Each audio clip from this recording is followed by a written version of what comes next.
Hello, psych. Today's work is going to be on page 594 through 600, and I just wanted to mention a few important terms. And your homework tonight is basically just going to be to do the module questions in the FRQ for this one. I think it's 59. But let me just mention the last little part of social cognitive is talking a little bit about the self. The self is like a easy way of saying it is your thoughts, feelings, and actions, like what you feel about you. And what's kind of interesting is this self, because we have different selves. We have you could have successful self, you could have failure self, you could have athletic self, you could have academic self, whatever it is.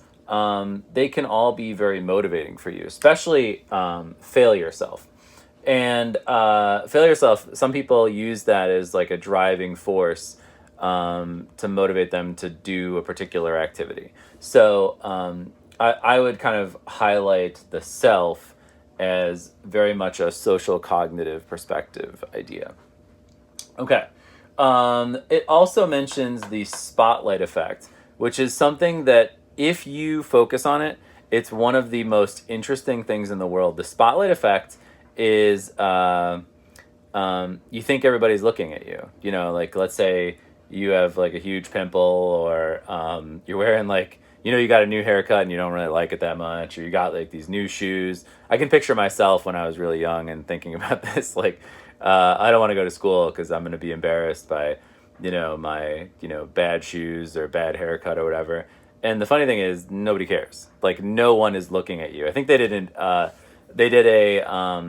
exercise from like University of Florida or something like that, where people are wearing Barry Manilow shirts. Maybe it was University of Michigan, but in like how many people recognize that they had Barry Manilow shirts, and nobody rated that. Really nobody had come up to them and said like, hey, that's a weird shirt. It's your own thought that everybody's staring at you, but really everyone's just staring at themselves. I've said this before over and over again, but most people are more interested in themselves, not so much interested in you. But we think we project onto others. This is another place where you'll hear projection used, where you project onto others that since you're focusing on you, you think everybody else is. Yeah, good. Okay, the self-esteem and your self is really your self-worth, and we always talk about like improving the self-esteem of kids, improving the self-esteem of people, and there's a good reason for it. The way you do it is kind of goofy sometimes, because you want to protect somebody from having low self-esteem. If you look here, low self-esteem means heightened prejudice, disparage others, you're oversensitive, you're judgmental. Like, these are things that happen if you have low self-esteem. So you don't want people to have low self-esteem, but if all you do is you attack self-esteem in a way that, like everybody gets a trophy, let's make sure that, everybody gets celebrated even though they didn't do anything, that might not be the best way to go about it. So what you do is you'd probably want to celebrate like small victories and stuff. And really, if you want to improve your self-esteem, you should really focus on the self-efficacy, which is your competence. So how well you do something. It could be the smallest thing, and yet that might be something that like if you did well at it, it'll make you feel good, and then based on self-efficacy, you'll end up not having a low self-esteem. So that's a Bandura term as well. I should just mention that here. That's also a Bandura term. The Bobo-Dal, the reciprocal determinism, and now we got self-efficacy and some of the problems with low self-esteem. So we want to avoid this, but you don't want to inflate it because it'll crash faster than ever. So you kind of build it up with, overcoming challenges and stuff to boost that self-esteem.